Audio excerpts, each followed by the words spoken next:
Innal hamdalillah nahmaduhu wa nasta'inuhu wa nastaghfiruhu wa natubu ilaihi wa na'udzu billahi min syururi anfusina wa min sayyiati a'malina. May yahdihillahu fahuwal muhtadi wa may yudlil falan tajida lahu waliyyan mursyida. Asyhadu an la ilaha illallah wahdahu la syarikalah wa asyhadu anna Muhammadan abduhu wa rasuluhu. Allahumma shalli wa sallim wa barik ala Muhammad wa ala alihi wa ashabihi wa mawalah. Allahumma bika asbahna wa bika amsayna wa bika nahya wa bika namutu wa ilaikan nusyur. Allahumma la sahla illa ma ja'altahu sahla wa anta taj'alul khazna idza syi'ta sahla. Rabbi shrah li sadri wa yassir li amri wa hlul 'uqdatam min lisani yafqahu qawli. Allahumma inna nas'aluka ilman nafi'a wa rizqan thayyiba wa amalan mutaqabbala. Jamaah salat subuh yang semoga dirahmati Allah Subhanahu wa taala. Alhamdulillah, bersyukur kita kembali memuji Allah Subhanahu wa taala. Allah kumpulkan kita dalam majelis ilmu, berangkat dari iman yang kemudian menggerakkan kita hingga langkah kaki kita ringan, dada kita lapang untuk kemudian meninggalkan tidur panjang kita, menunaikan kewajiban kita selaku seorang hamba. Salat subuh berjamaah yang kemudian hari ini, detik ini kita lanjutkan dengan kajian, ya, hadir di majelis ilmu. Yang ini semua sekali lagi faktor iman yang kemudian menjadikan apa yang Allah Subhanahu wa taala fardukan kepada kita menjadi ringan kita melakukannya. Kekuatan fisik seorang hamba tidak akan mampu untuk menopang, ya, setiap kewajiban-kewajiban yang Allah bebankan dalam kehidupannya. Karena demi Allah, kekuatan fisik ini ada batasnya, dan kita sudah banyak menyaksikan bahwasanya berapa banyak mereka yang kemudian secara fisik Allah berikan kekuatan luar biasa, secara fisik Allah berikan kesehatan, secara fisik Allah berikan kesempurnaan. Namun tidak banyak dari mereka yang kemudian mampu bersabar di atas jalan ibadahnya. Maka kita dapat saksikan betapa sering masjid-masjid Allah, rumah-rumah Allah sepi dari para penghuninya, ya. Sementara kita juga sering menyaksikan secara fisik dia manusia yang renta, ya, lemah fisiknya, namun kemudian di antara mereka ada yang mampu untuk berjalan sekalipun harus tertatih menunaikan kewajibannya kepada Allah, ya. Ini kalau kemudian kita pikir secara logika maka sangat-sangat gak logis, ya. Ada manusia-manusia lemah namun ketika untuk beribadah kekuatan mereka luar biasa. Di satu sisi ada mereka-mereka yang secara zahir fisiknya nampak luar biasa, ya, kekuatannya juga luar biasa, usianya juga masih muda, namun ketika diperintah untuk beribadah mereka terasa berat.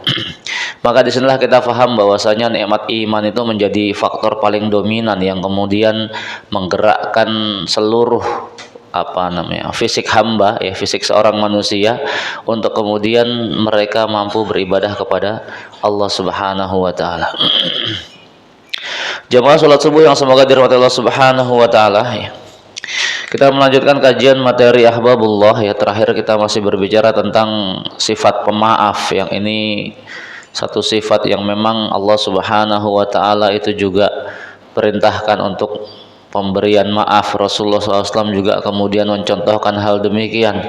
Bahkan kita diperintahkan untuk berdoa kepada Allah Subhanahu wa taala di malam terbaik, ya, dari sekian banyak malam yang Allah Subhanahu wa taala ciptakan, yaitu Lailatul Qadar. Berdoa dengan menyebut nama Allah Al-Afu, ya, Allahumma innaka afuwun tuhibbul afwa fa'fu anhu, ya. Sedikit kita berbicara tentang itu, ya, untuk mengulang kembali, ya, yaitu berkaitan dengan doa-doa yang dipanjatkan oleh Rasulullah SAW, bagaimana beliau juga bersungguh-sungguh minta kepada Allah Subhanahu wa taala agar kemudian dimaafkan dosa-dosanya. Salah satu zikir dan doa yang kemudian tidak pernah ditinggalkan oleh Nabi sallallahu alaihi wasallam, ya, di setiap pagi dan petang, ya, adalah apa yang kemudian diriwayatkan dari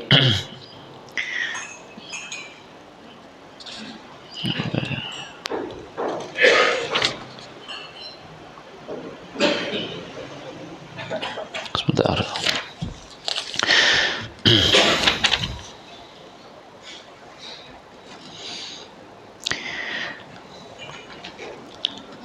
Dari Umar bin Khattab radhiyallahu anhu, dia berkata, lam yakun Rasulullah sallallahu alaihi wasallam yad'u haula'id da'awat hina yumsi wa hina yusbih. Rasulullah tidak pernah meninggalkan doa-doa ini di waktu pagi ataupun di waktu petang. Ini bagi yang terbiasa zikir pagi dan petang, maka zikir ini sudah familiar ya. Maka terkait zikir pagi dan petang saya nggak nyuruh ngafalin karena memang cukup banyak gitu zikirnya. Cuman setiap pagi dan petang dibaca aja, itu lama-lama hafal sendiri nanti ya. Salah satu zikir yang kemudian tidak pernah ditinggalkan oleh Nabi sallallahu alaihi wasallam pagi dan petang adalah bunyi kalimatnya, Allahumma inni as'alukal afiyah fid dunya wal akhirah, Allahumma inni as'alukal afwa wal afiyah fid dini wa dunyaya wa ahli wa mali, Allahumma astur aurati wa amin rawati, Allahumma ahfazni min baini yadayya wa min khalfi wa ayyamini wa an shimali wa min fawqi wa a'udzu bi'azamatika an ughtala min tahti. Jamaah semoga dirahmati Allah Subhanahu wa taala, memang luar biasa ya terkait zikir pagi dan petang ini ya. Dan itu cukup panjang ya zikirnya. Dan memang nggak ada apa namanya, nggak ada keterangan urutan-urutannya lah, karena memang Rasul nggak pernah ngajarkan sahabat zikir pagi dan petang itu dari kemudian apa namanya, kita baca Muawwidzatain, kemudian ayat kursi, sampai kemudian ditutup dengan sholawat ya. Itu nggak ada kemudian Rasul ngajarkan semua kayak begitu. Hanya dalam potongan-potongan hadis yang kemudian itu dikumpulkan oleh para ulama, di mana hadis-hadis itu menjadi hadis-hadis zikir yang terbiasa dibaca oleh Nabi di setiap pagi dan petang ya. Kumpulan-kumpulan itulah yang kemudian hari ini kita dapatkan di buku-buku zikir pagi dan petang ya. Maka bagi mereka yang kemudian terbiasa untuk membaca zikir-zikir ini, itu yakin merasakan manfaat yang luar biasa. Karena memang isinya semua perlindungan. Termasuk tadi hadis yang kemudian kita baca ya, itu kan isinya perlindungan semua. Kita terjemahkan secara bebas, ya Rabb, aku mohon kepadamu keafiatan dunia dan akhirat ya. Ya Rabb, aku mohon kepadamu maaf dan keafiatan dalam agama dan duniaku, dalam keluarga dan hartaku. Ya Rob, tutupilah aurat-auratku dan amankanlah rasa takutku. Ya Rob, jagalah aku dari depan dan dari belakangku. Ya Rob, jagalah aku dari kanan dan dari di kiriku, serta dari atas, dan aku berlindung dengan kebesaranmu untuk tidak ditipu daya dari bawahku. Ini ada yang kemudian menyebutkan doa ini itu juga berlindung dari apa, ditipu daya dari bawah. Itu salah satu maknanya adalah ranjau darat ya. Maka bagi seorang mujahid itu ini menjadi zikir-zikir wajib sebetulnya ya. Ya apalagi di medan tempur itu kan kita nggak pernah tahu musuh kemudian masang ranjau. Termasuk salah satu perlindungan dari ranjau itu ya doa ini yang kemudian dibaca oleh mereka-mereka yang terbiasa. Kemudian doa yang lain yang kemudian diriwayatkan dari Ibunda Aisyah radhiyallahu anha, dia berkata, faqattu Rasulullah sallallahu alaihi wasallam lailatan minal firash faltamastuhu fawaqa'at yadi ala batni qadamaihi wa huwa fil masjidi wa huwa mansubatani wa huwa yaqul Allahumma a'udzu biridhaka min sakhatika wa bi mu'afatika min uqubatika wa a'udzu bika minka la uhsi sana'an 'alaika anta kama asnaita 'ala nafsika. Hadis dari Ibunda Aisyah ya, di mana beliau kemudian menyebutkan, pada suatu malam aku pernah kehilangan Rasulullah SAW dari tempat tidur. Kemudian aku mencarinya, maka tanganku menyentuh kedua telapak kakinya yang sedang tegak berdiri, dan beliau sedang di masjid sambil berdoa, ya Allah, aku berlindung dengan keridhoanmu dari murkamu, dengan maafmu dari siksamu, dan aku berlindung kepadamu dari azabmu. Aku tidak bisa menghitung pujian untukmu, engkau adalah sebagaimana pujianmu terhadap dirimu. Jamaah semoga dirahmati Allah Subhanahu wa taala, ada beberapa hal yang kemudian bisa kita tarik dari hadis ini terkait ketentuan syariat ya. Salah satunya Ya tadi Ibunda Aisyah, beliau menceritakan satu malam beliau pernah kehilangan, jadi ngelilir bangun kok Rasul nggak ada di samping. Nah, maka kemudian Ibunda Aisyah ngeraba-raba, ya ini menunjukkan salah satunya tidur itu posisinya gelap, ya tanpa penerangan cahaya, ya.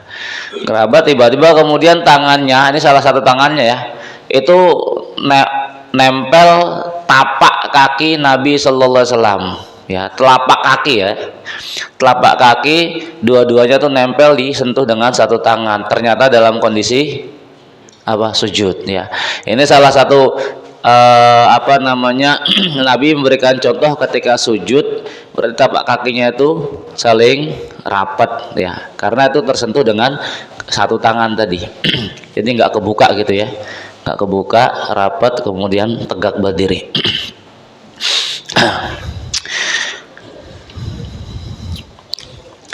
Jamaah yang semoga Allah Subhanahu wa taala, itu bagian daripada ketika kemudian kita berdoa disertai dengan rasa takut kita kepada Allah Subhanahu wa taala, maka kita berharap pemaafan dari Allah Subhanahu wa taala. Rasa takut semata ternyata tidak cukup menjadikan kita untuk bisa mendapatkan rahmat dari Allah Subhanahu wa taala, maka harus dibarengi dengan rasa roja. Maka al-khauf dan roja ini adalah dua komponen yang kemudian saling melengkapi. Salah satunya hilang, maka cacat apa yang kemudian kita lakukan. Adapun roja, harapan adalah wasilah orang-orang yang solih untuk meraih maaf dari Allah Rabb semesta alam. Sabda Rasulullah SAW, qala Allahu tabaraka wa ta'ala, ya ibna Adam, innaka ma da'autani wa wajautani ghafartu laka ala ma kana fika wa la ubali. Allah berfirman dalam hadis qudsi, Allah yang maha suci lagi maha tinggi berfirman, wahai anak Adam, sesungguhnya selama engkau berdoa dan mengharapkanku, niscaya aku akan mengampunimu atas dosa yang ada pada dirimu tanpa aku peduli. Jamaah salat subuh yang semoga dirahmati Allah Subhanahu wa taala, banyak manusia yang kemudian tertipu dengan angan-angannya terkait maha pemaafnya Allah Subhanahu wa taala, maha pengampunnya Allah Subhanahu wa taala. Ya, mereka-mereka yang kemudian hanya mengandalkan sifat maaf dari Allah Subhanahu wa taala tanpa kemudian memperhatikan betapa kerasnya azab Allah Subhanahu wa taala, maka mereka kelak akan kemudian tertipu di akhirat nanti, ya. Kenapa? Karena tidak sedikit kita dapatkan mereka-mereka yang kemudian hanya mengandalkan ampunan dari Allah Subhanahu wa taala tanpa pernah memperdulikan kerasnya siksaan yang kemudian Allah janjikan, ya. Kerasnya siksaan yang kemudian Allah ancamkan, ya. Maka dalam memahami khauf dan roja, sekali lagi ini harus berimbang, ya. Satu sisi Rasul mengajarkan bagaimana kemudian kita berupaya menimbulkan rasa takut kita kepada Allah Subhanahu wa taala, pada saat yang sama jangan sampai kemudian kita juga kehilangan harapan dari ampunan Allah Subhanahu wa taala. Maka yang namanya komponen dalam beribadah itu landasannya tiga, unsurnya tiga. Pertama, rasa cinta kepada Allah Subhanahu wa taala, ya. Karena kalau ibadah tanpa landasan cinta ya hampa terasa, ya. Sementara cinta inilah kemudian membangkitkan kekuatan jiwa. Jangan lagi rasa cinta kepada Allah Rabb, ya. Cinta sesama makhluk saja itu membangkitkan kekuatan jiwa toh, ya. Anak muda sedang jatuh cinta itu kan, wah, mau nyebrang ke laut juga nggak peduli kan, begitu, ya. Maka cinta ini menjadi unsur yang pertama yang kemudian menopang ibadah seorang hamba kepada Allah. Dan cinta semata tidak cukup, ya. Maka kemudian harus dibarengi pula dengan al-khauf dan roja. Maka Ibnu Taimiyah rahimahullah taala beliau menyebutkan al-mahabbah, al-khauf dan roja itu seperti seekor burung. Mahabbah itu kepala burung, khauf dan roja itu adalah kedua sayap burung, ya.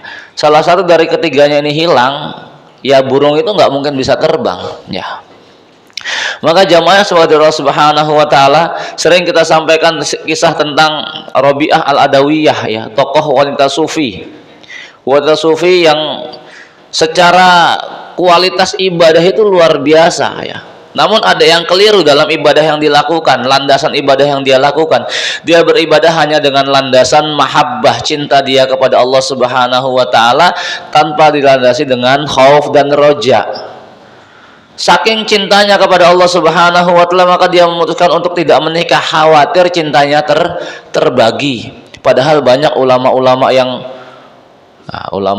yang sekali ya, kaliber ulama Hasan Al-Basri loh ya, itu yang kemudian melamar, namun kemudian semuanya ditolak dengan cara yang halus, dikasih pertanyaan yang nggak ada yang bisa jawab kecuali Allah Subhanahu wa taala ya. Sampai kemudian salah satu doanya yang masyhur itu kan, ya Rob, ya doanya Rabbi Al-Adawiyah, jika engkau melihat bahwasanya aku beribadah kepadamu lantaran aku berharap surgamu, maka jauhkan aku dari surgamu. Ya Rabb, jika engkau beribadah kepadamu lantaran aku merasa takut dengan nerakamu, masukkan aku ke dalam nerakamu. Coba, sungguh aku beribadah kepadamu lantaran kecintaanku kepada engkau. Ya, bukan terlalu luar biasa ya,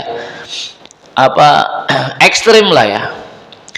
Ya, apa kemudian fungsi kita ibadah kalau kemudian gak berharap jannahnya Allah? Lalu Rasulullah SAW juga kemudian merintahkan kepada kita, kalau minta jannah ya jangan nanggung-nanggung ya toh. Kalau minta surga ya sekalian minta yang spesial, surga Firdaus. Dan Rasul juga perintahkan kepada kita untuk berlindung dari azab neraka. Itu sekelas Rasul. Manusia sudah dijamin masuk surga, nggak mungkin tersentuh api neraka. Allah haramkan jasadnya Nabi itu tersentuh api neraka, itu Allah haramkan. Itu saja masih mengajarkan umatnya untuk berlindung dari api neraka. Lah kok ada sebagian umatnya beribadah kepada Allah nggak ngarepin surga, terus ngarepin apaan? Ya lantaran faktor semata-mata hanya cinta ya. Maka jamaah yang semoga dirahmati Allah Subhanahu wa taala, tadi rasa khauf kita ini yang kemudian menjadikan kita senantiasa tidak pernah letih berdoa, meminta kepada Allah pemaafan dari Allah Subhanahu wa taala dan ampunan dari Allah Subhanahu wa taala. Dan rasa roja kita yang kemudian menjadikan kita tidak pernah letih untuk terus memperbaiki ibadah-ibadah kita, berharap ada salah satu dari yang kemudian ibadah kita lakukan ini itu diterima oleh Allah Subhanahu wa taala ya. Nah ini kalau kemudian kita bisa berimbang memahami yang semacam ini, baru kita bisa benar ya memahami tentang hadis qudsi yang tadi Allah Subhanahu wa taala sampaikan, wahai anak Adam, sungguh selama engkau berdoa dan berharap kepadaku, niscaya aku akan mengampunimu atas semua dosa yang engkau lakukan, aku nggak peduli. Dalam hadis yang lain, hadis qudsi yang lain, wahai anak Adam, jika engkau datang kepadaku dengan dosa sepenuh bumi, maka aku akan datang kepadamu dengan ampunan sepenuh bumi itu pula, dan aku tidak peduli ya. Ini menunjukkan apa?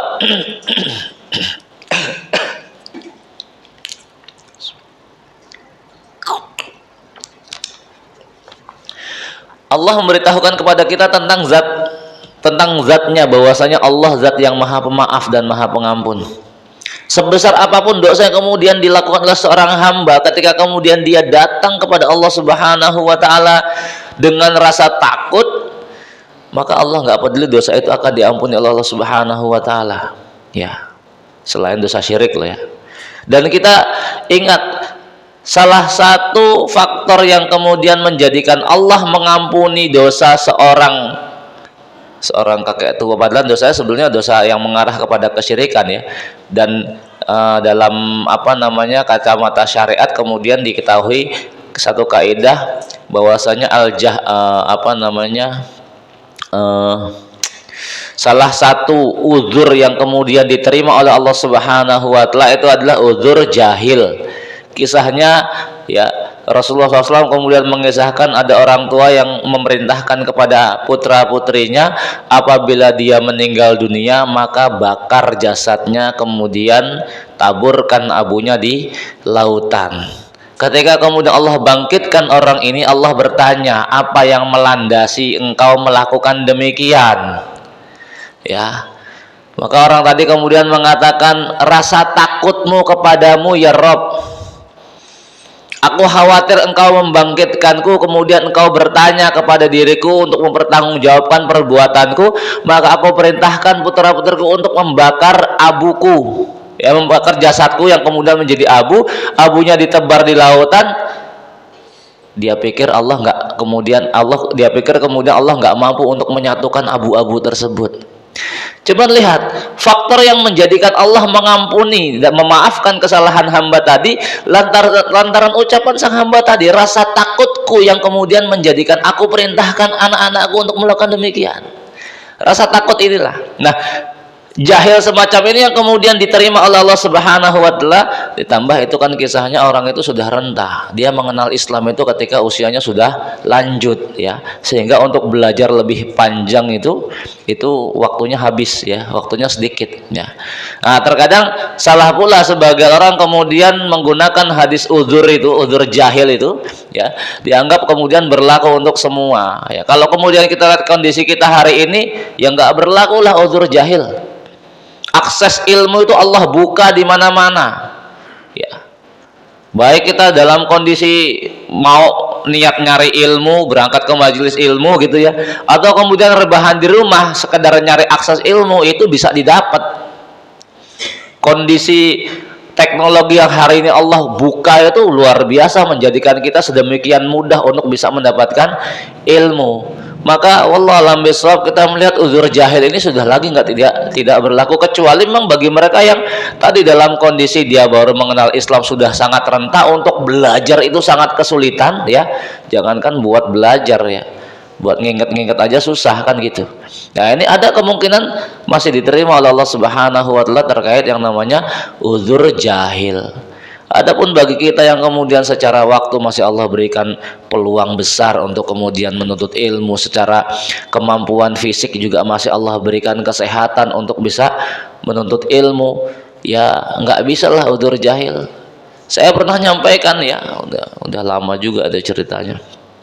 Waktu saya masih dagang buku, ya, dagang buku lapak gitu, dagang di Istiqlal, ketemu pedagang kopi, emak-emak gitu.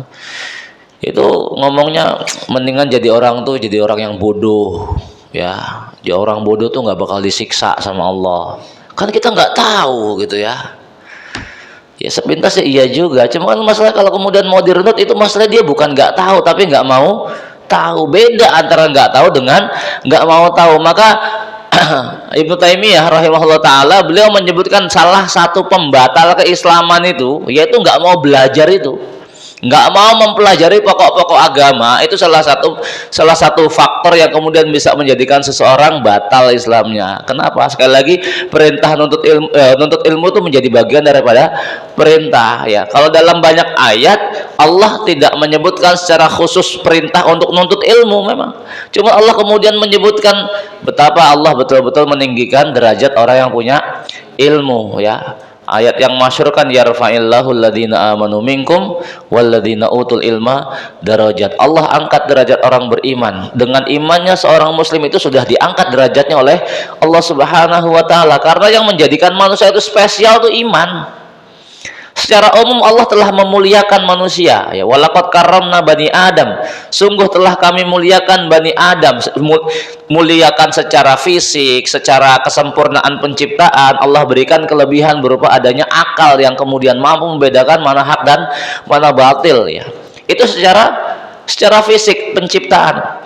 Namun lebih daripada itu, Allah lebih muliakan lagi di antara manusia yang kemudian mau beriman. Dengan iman ini Allah mengangkat derajat seorang manusia. Dan ternyata bukan cuma iman, Allah angkat derajatnya, walladzina utul ilma darajat, dan mereka yang kemudian memiliki ilmu dengan tingkatan beberapa derajat.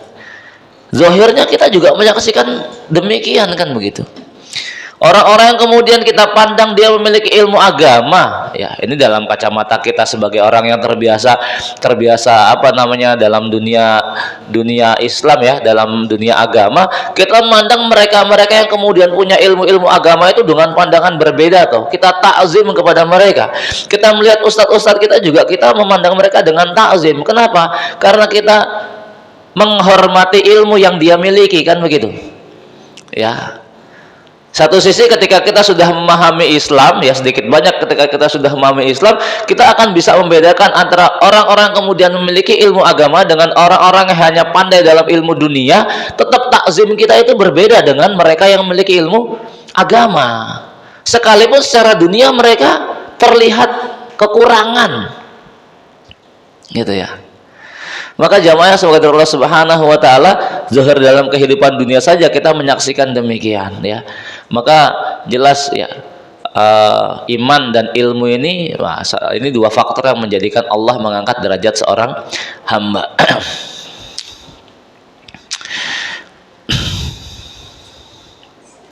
Baik jamaah semoga Allah Subhanahu wa taala ya, itu terkait pembahasan yang sifat maaf ya.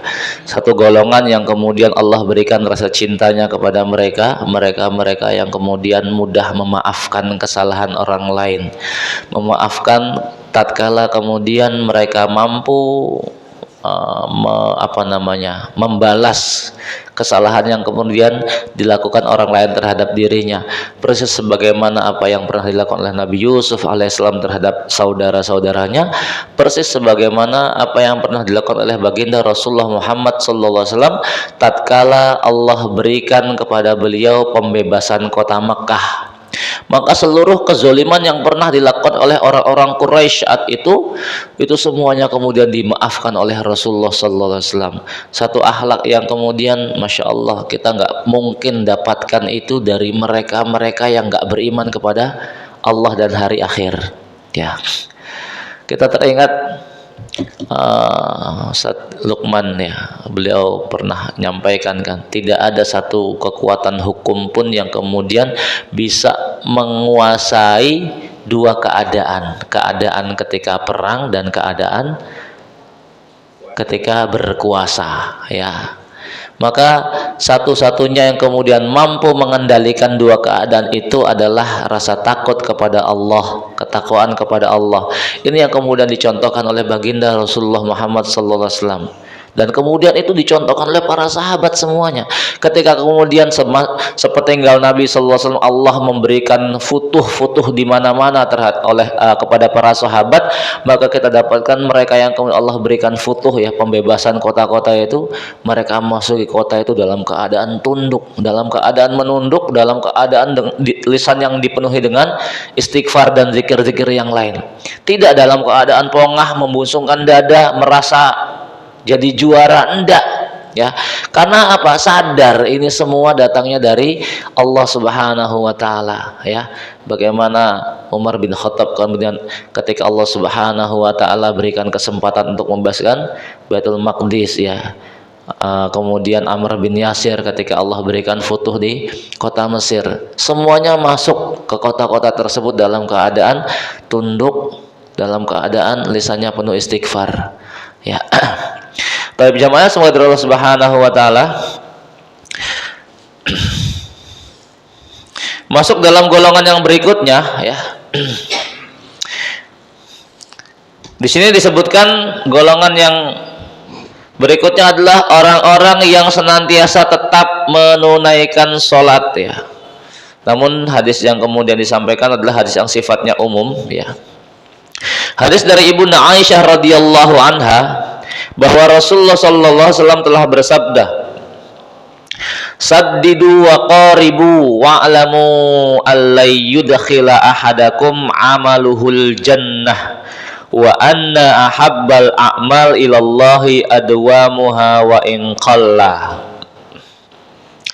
Rasulullah sallallahu alaihi wasallam bersabda, betulkanlah ya, atau apa kalau terjemahan gampangnya saddidu itu dekatilah kebenaran ya, atau perbaikilah ya, perbaikilah dan mendekatlah. Dan ini terkait amal-amal ya, maksudnya betulkanlah itu ya, landasilah amal yang kalian lakukan dengan ilmu ya, jangan ngasal. Dan mendekatlah dan ingatlah bahwa amal kalian tidak akan pernah memasukkan kalian ke dalam jannah dan bahwa amal yang paling dicintai Allah adalah yang berkesinambungan walaupun dia sedikit, ya. Adwamuha wa in qallah. Taib jamaah, semoga dirahmati Allah Subhanahu wa taala. Hadis ini secara spesifik Rasulullah SAW menyebutkan bahwasannya amal seorang hamba bukan menjadi penyebab hamba itu dimasukkan ke dalam jannah. Ini sudah sering kita sampaikan bahwasannya kita sebagai hamba Allah Subhanahu wa taala itu masuk surganya bukan lantaran banyaknya amal yang kita lakukan. Karena demi Allah, semua nikmat yang Allah berikan kepada kita dari mulai kita terlahir di dunia sampai kemudian masuk ke alam barzah, semua nikmat itu sudah menjadikan kita wajib untuk beribadah kepada Allah Subhanahu wa taala. Yang artinya seandainya Allah tidak memberikan pahala berupa surga, ya tetap saja ibadah itu wajib untuk mengganti semua nikmat paling minim, ya. Paling minim itu untuk mengganti semua nikmat yang Allah berikan kepada kita dalam kehidupan kita di dunia. Dan itu saja belum cukup buat bayar nikmat itu, gitu loh, ya. Karena nikmat yang Allah berikan kepada kita itu sifatnya sempurna dengan sebutan bahasa Arab tamam. Kita pernah sampaikan, ya, sempurna itu ada dua dalam bahasa Arab, tamam dengan kamal. Kalau tamam itu sudah sempurna dari sananya, nggak ada tahapan-tahapan kemudian menjadi sempurna, nggak ada. Sudah sempurna dari semenjak Allah berikan, itu sudah sempurna sampai akhirnya. Kalau kamal itu sempurna tapi butuh proses sempurnanya. Seperti manusia diciptakan secara sempurna itu berproses dari mulai masih telur, ya, masih apa namanya, ya masih ovum gitu kan, sampai kemudian berproses terus lahir ke dunia, dari kemudian orok terus sampai balita, sampai kemudian dewasa, sampai kemudian tua, itu baru sempurna, ya, penciptaan manusianya. Ada proses itu kalau kamal, ya. Sebagaimana Allah menyempurnakan syariat Islam itu ada prosesnya selama 23 tahun, ya. Itu baru Islam itu sempurna, ya. Adapun nikmat itu dari awalnya sudah sempurna, nggak ada prosesnya, maka itu sebutannya pakai tamam. Maka jamaah semoga Allah Subhanahu wa taala, seandainya seorang manusia dari mulai lahir dia sudah bisa beribadah kepada Allah Subhanahu wa taala sampai kemudian meninggal dunia isinya ibadah semua tanpa ada maksiat sedikit pun, itu saja belum cukup untuk membayar nikmat yang Allah berikan kepada kita, ya. Terus masuk surganya pakai apa? Nah, di sini baru kemudian kita paham, ternyata sekali lagi masuk surganya seorang hamba itu bukan karena amal. Karena kalau kemudian amal itu diganjar dengan pahala, maka cukup nikmat itu sebagai pembayar amal yang kemudian kita lakukan. Maka sekali lagi murni yang namanya kita masuk surga Allah Subhanahu wa taala itu rahmat dari Allah Subhanahu wa taala. Lah terus korelasinya dengan ayat-ayat mayyamal minas solihat, gitu ya kan, banyak ayatnya berbunyi kan, barang siapa beramal dan beriman dan beramal soleh Allah masukkan ke dalam jannah. Itu ada amal solehnya baru masukkan jannah.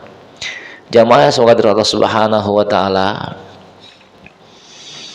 amal soleh yang kita lakukan murni tujuannya adalah berharap rahmat dari Allah Subhanahu wa taala, ya. Rahmat, ampunan. Kita juga sudah pernah sampaikan, ampunan ini berbanding lurus dengan cinta dan ridho dari Allah Subhanahu wa taala. Harus dapat cinta dulu, harus dapat ridho dulu, baru kemudian dapat ampunan, ya. Nah, kalau kemudian kita pengen dapat ridho dari Allah, syarat mutlaknya ya juga kita harus ridho terhadap Allah. Karena nggak mungkin Allah ridho terhadap kita kalau kita nggak ridho terhadap Allah Subhanahu wa taala, ya. Allah meridhoi hambanya itu lantaran sang hamba ridho terhadap menjadikan Allah sebagai Robnya. Dan kita sudah pernah membahas cukup panjang lah insya Allah, ya, bagaimana kemudian kita bisa ridho terhadap Allah, bagaimana makna kita ridho menjadikan Allah sebagai Rob kita. Itu tergantung, sangat-sangat bergantung dengan apa namanya kondisi hati kita, ya. Hati kita ridho nggak menjadikan Allah sebagai Rob? Karena di antara makna kita ridho menjadikan Allah sebagai Rob kita itu secara sederhana penjabarannya berkaitan dengan iman kepada qadha dan qadar. Ya. Ridho menjadikan Allah sebagai Rob itu kita at-taslim, pasrah, tunduk, pasrah, berserah diri terhadap setiap pembagian yang Allah berikan dalam kehidupan kita, ketentuan yang Allah berikan dalam kehidupan kita, baik ketentuan itu sesuatu yang baik menurut hawa nafsu kita atau sesuatu yang buruk. Ya, ini kan kaitannya dengan qadha dan qadar. Ya. Ridho terhadap Allah Subhanahu wa Ta'ala menjadikan hati kita dipenuhi keyakinan ketika Allah memberikan kepada kita satu bala, satu ujian, kita yakin bahwasanya dengan ujian tersebut Allah menghendaki kebaikan dalam kehidupan kita. Bukankah Rasul juga pernah mengatakan, may yuridillahu bihi khairan yusibu minhu, barang siapa yang Allah menghendaki kebaikan maka Allah akan berikan musibah. Masya Allah. Ridho kepada Allah menjadikan kita sadar bahwasanya setiap ketetapan Allah Subhanahu wa Ta'ala dalam kehidupan kita, kita dipenuhi keyakinan pula bahwasanya itu yang terbaik yang Allah berikan bagi kehidupan kita. Karena kita sadar bahwasanya Allah menentukan itu sudah berdasarkan ilmu. Dan kita sepakat ya, sesuatu yang sudah dilakukan sesuai dengan standar ilmunya, maka sepakat itu nggak mungkin salah, kan gitu ya nggak? Ini sudah sesuai dengan ilmunya, kita sepakat itu nggak salah. Contoh ya, contoh aparat keamanan melakukan aksi tembak menembak lantaran melihat ini sesuatu lantaran melihat kondisi dan harus melakukan tindakan terarah dan terukur gitu ya Pak ya, dan itu sudah sesuai prosedur kepolisian misalnya, sekalipun korbannya sekalipun harus menewaskan orang misalnya, dihukum nggak dihukum Pak ya karena sudah sesuai ilmunya menurut mereka itu ya. Yaitu dalam kacamata kita saja itu diakui ketika sesuatu dilakukan sesuai dengan standar ilmunya, maka itu tidak disalahkan. Apalagi Allah ilmunya tanpa batas, dan kita sadar itu ya, kita tahu betul bahwasanya ilmu Allah tanpa batas, ilmu Allah itu maha luas, sementara ilmu kita terbatas. Maka ketika kemudian kita dapati dalam kehidupan kita Allah memberikan kepada kita berbagai macam ujian, hati kita sekali lagi dipenuhi keyakinan bahwasanya Allah menghendaki kebaikan dengan ujian tersebut. Karena kita tahu, kita sadar Allah menentukannya sudah sesuai standar ilmu yang dimiliki Allah Subhanahu wa Ta'ala. Coba kalau kita memahami ridho terhadap Allah kayak begini, berat nggak? Berat banget Pak. Maka sangat wajar kalau kemudian orang yang ridho kepada Allah, Allah pasti ridho sama hamba itu. Karena betul-betul butuh keyakinan hati yang kuat untuk bisa ridho terhadap ketetapan Allah Subhanahu wa Ta'ala. Sekarang hari ini betapa banyak mereka yang kemudian sulit untuk menggapai ridho dari Allah karena nggak bisa ridho menjadikan Allah sebagai Rabb. Allah berikan ujian sedikit ngeluhnya sama manusia ya, padahal dia sadar manusia juga bukan pemilik dunia. Kenapa nggak ngeluhnya sama Allah langsung ya? Kenapa nggak ngadunya sama Allah langsung dalam setiap masalah yang kemudian dihadapi ya? Kenapa harus ngadunya kepada manusia? Adukan dulu semua masalah kepada Allah. Coba bagaimana kemudian kita berupaya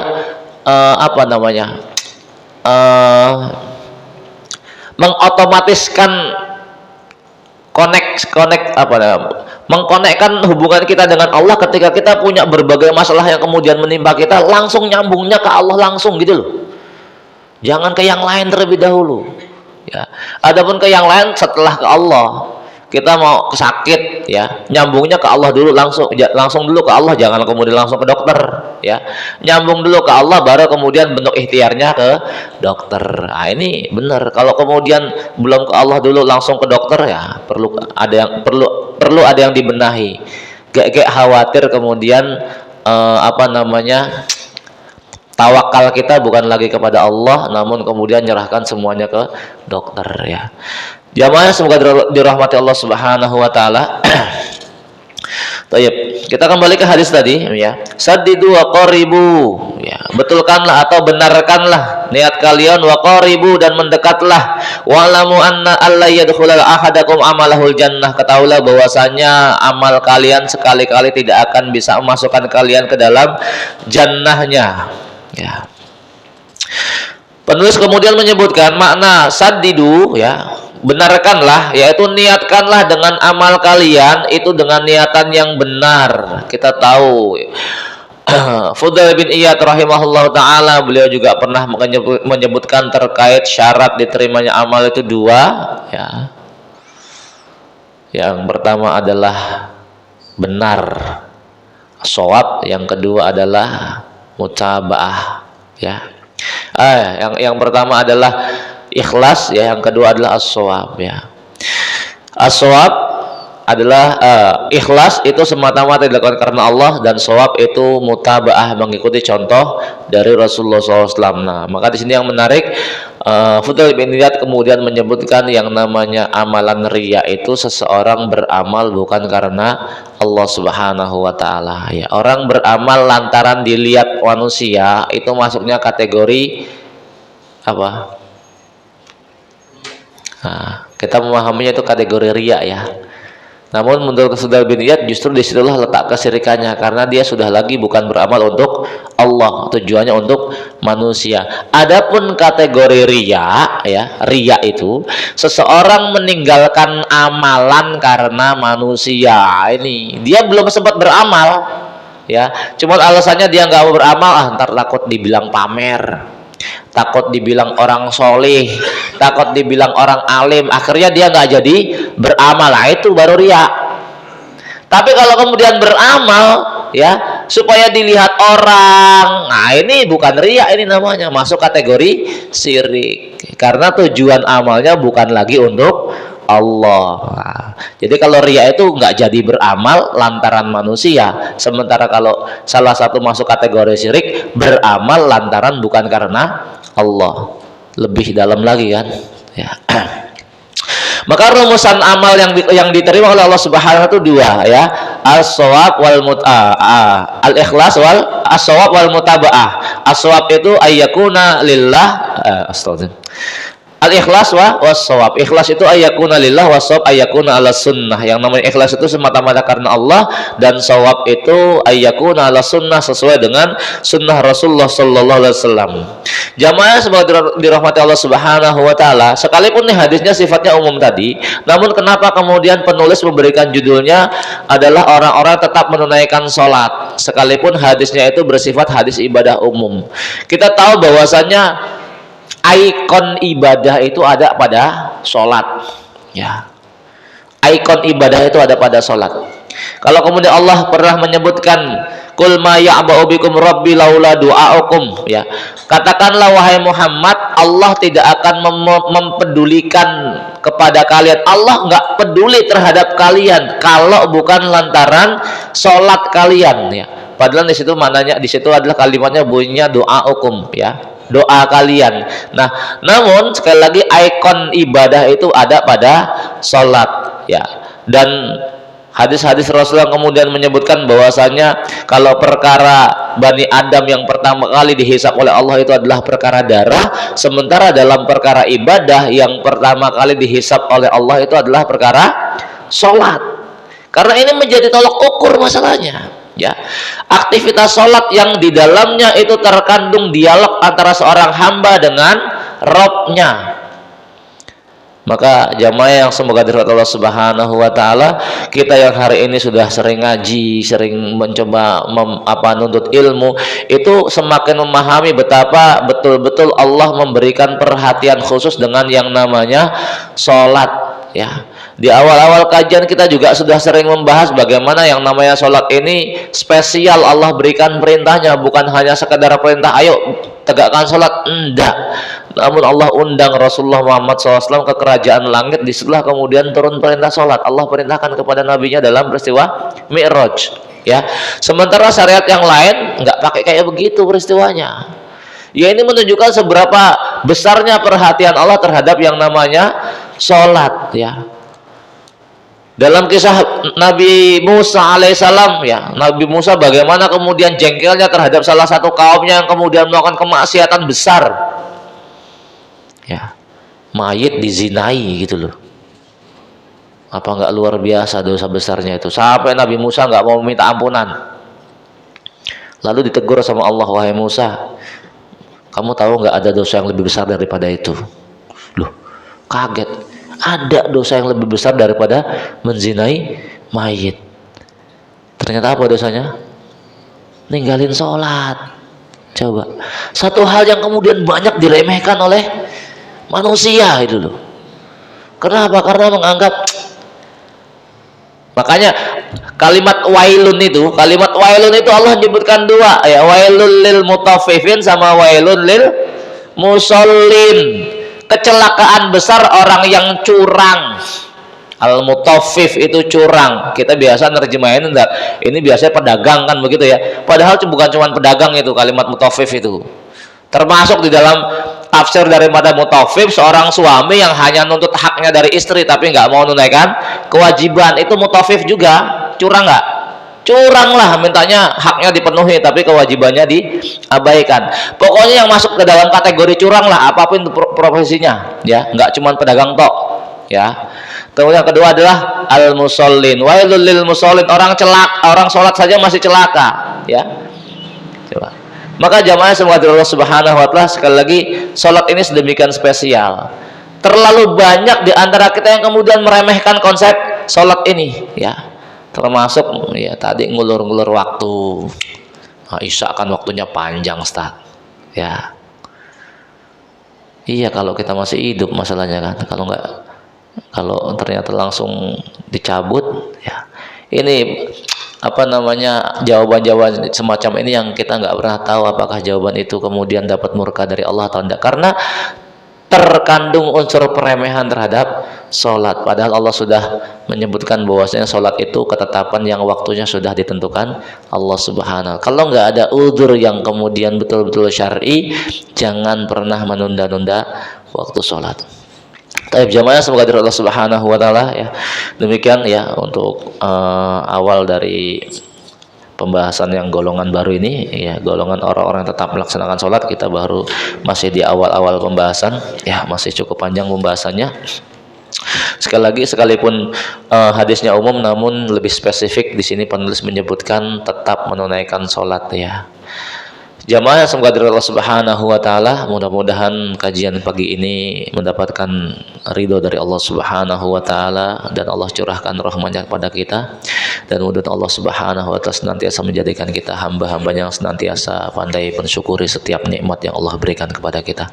Aqulu qouli hadza subhanakallahumma wa bihamdika asyhadu an la ilaha illa anta astaghfiruka wa atubu ilaik. Wa sallallahu nabiyana Muhammad. Assalamualaikum warahmatullahi wabarakatuh.